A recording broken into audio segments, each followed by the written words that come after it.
Well, friends, good morning again. Pastor Pete here on the 6th of January as we are continuing our stroll through the book of Proverbs and seeking to acquire wisdom from God and to live in light of it. I want to encourage you right off the bat to consider joining with us tonight at 7 o'clock on our Zoom call for our congregational connection.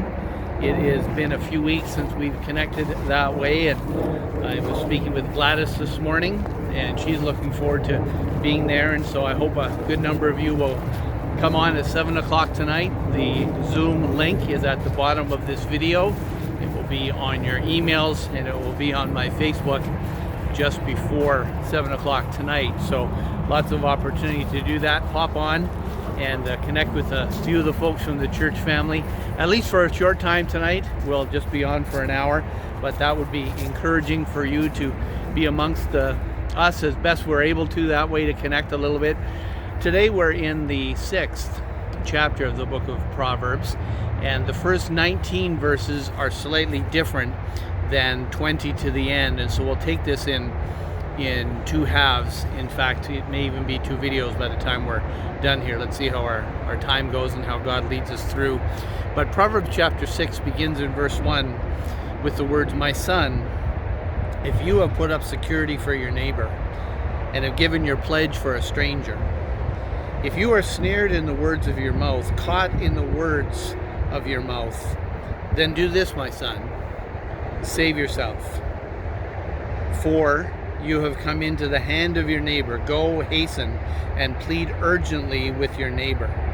I think what he's saying there is, listen, if you've given yourself a pledge and given your word to your neighbor, to another person, and you realize you've done it foolishly, don't break your word, but be a person who keeps his word, but take the same opportunity you have to go and appeal to someone. Very often these days, people find it a difficult thing to do to say, well, look, I said I would do something. It doesn't make sense, but because it doesn't make sense, I'm just going to use that as an excuse not to do what I said. That's not the way to do it. On the other hand, people will feel like, well, I gave my word, I said I would do something, and so no matter what, I can't make a change. You certainly can make a change. You can go to the person that you made the pledge to, and you can ask them to give you some consideration differently. But do that by keeping your integrity and also by seeking to do the right thing, even as God brings you through your life with them together. He says, for instance, in verse 4, "Give your eyes no sleep and your eyelids no slumber. Save yourself like a gazelle from the hand of the hunter, like a bird from the hand of the fowler. Go to the ant, O sluggard." And now here he talks about us being a level of industrious people who would frame that in the book of Ephesians, that if you do not work, you should not eat. Meaning there's a way to trust the sovereignty of God to provide for us, but use the means that he's done that with. And here it really is a question of motivation, isn't it? He speaks about someone who's sluggard, who's sluggish, who's lazy, who's lethargic, who can't be bothered, but still expects to be provided for. And so that kind of motivation is being rebuked here, isn't it? He says in verse 6, "Go to the ant, O sluggard, consider her ways and be wise. Without having any chief, officer, or ruler, she prepares her bread in the summer, gathers her food in the harvest. How long will you lie there, O sluggard? When will you arise from your sleep? A little sleep, a little slumber, a little folding of the hands to rest, and poverty will come upon you like a robber, and want like an armed man."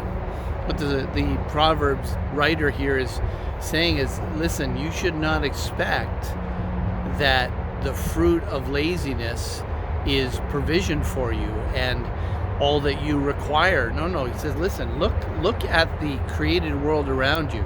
Look at the industry of an anthill. I find ant colonies very intriguing. You look at any kind of YouTube video about how the disposition of work within an ant colony is done, and it's just incredible. And again, there's something instinctual about them, that they just do what needs to be done. And there's something here in the wisdom of God as God's people, that where there's work to be done, we need to do it. Way too often over the years, people in churches have said things like, well, I put the work in, I've done enough, and it's time for someone else. Friends, our agenda for where we need to serve is determined by what needs doing, not by the amount of time that we have or we think we should have already put into something. If there's work to be done, then there's workers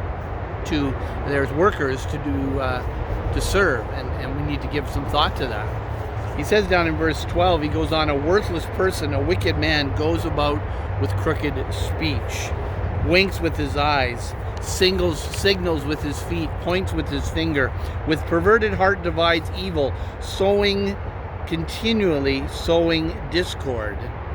Therefore calamity will come up upon him suddenly. In a moment he'll be broken beyond healing. Isn't he saying there again the issue of keeping our word and not pretending? It's amazing to me how quickly I will find myself couching my words or conversations, or there's a way to say something that's not a lie, but it's intended to deceive. Think about that. How, I didn't say something that's not true, but the way we said something, or the perspective with which we used in the conversation with someone, is intended that they really won't understand what's actually going on, because I'm embarrassed, I'm ashamed, I'm selfish, whatever it might be. There's a real call in this proverb, isn't there, today, really to examine how the words of our mouth are used to honor the God who has given us speech and opportunities to use our tongues. A lot more could be said about that, of course. But interesting here in verse 16, there are 6 things that the Lord hates. This is one of those verses that you knew coming into the study of Proverbs, didn't you? There's 6 things that the Lord hates, 7 that are an abomination to him: haughty eyes, lying tongue, hands that shed innocent blood, a heart that devises wicked plans, feet that make haste to run to evil, a false witness who breathes out lies, and one who sows discord among the brothers. You notice that in verse 19, even back in verse 14, there's a connection about the use of our tongue and sowing discord amongst the people of God. One of the most horrible things that you and I have experienced in the lives of church families is discord, disunity amongst the brethren. And when it happens because people are playing games with their words, when they are pretending that they are not seeking to have a certain agenda go forward, when you know full well they are, those are the kind of areas that we often accuse politicians of doing things wrong. That you can't trust their words, that you can't trust what they have to say. And that's not always fair in the political world, but it's interesting how quickly it comes up when people think about how they use their tongues. We have watched in many ways with real discouragement at the kind of talk that happens in the US election. And I simply don't mean that just in particular about President Trump, who's an easy target. He's certainly not the first politician who's going to say whatever he has to say to get his agenda going forward. And yet, time and time again, you will actually see a little piece of hope that someone says, look, even though I'm on the side of this particular person, the things they're saying are just not true. They're just not right. They're not reasonable. That's just not how it is. And destroying the faith in the entire process because you don't like the result is just not the direction to move forward. And every once in a while, I'll hear this in people's workplaces. I'll hear this in people's marriages. I'll hear conversations in our apartment building where we live with folks. And you can see that, look, I'm on that person's side. I love them. I'm in relationship with them. I like that person. I agree with their stance on things. But after a while, you just think, listen, the things they're saying are just not true. And because they're not true, I can't stand for them. I've got to stand up and make, frankly, no apologies for standing up for the sake of what's real and true, and therefore the things that are right. There are 6 things that are an abomination that the Lord absolutely hates, and you can just walk through them, how they are connected back to motivations, and then motivations that are made clear because of the use of our tongues. Guard our tongues and guard our hearts that cause our tongues to speak, Downsview Baptist Church, where the Lord hates a heart that devises wicked plans, and then feet that make haste to run to evil. One comes before the other.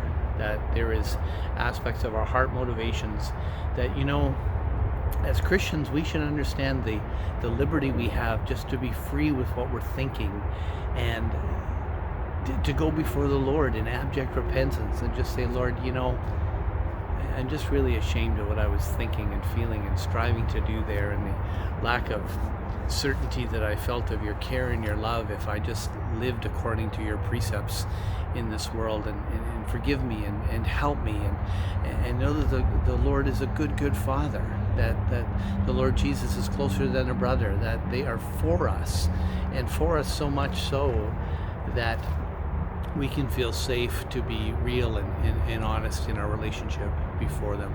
I want to encourage you in that today, Downsview, and we will continue with our study in Proverbs chapter 6 later today, and perhaps even in our Zoom call this evening. So do come and join us. Just click on that Zoom link at 7 o'clock tonight. It'll be a good time for us to encourage each other with our tongues today. All right, friends, see you tonight. Cheers.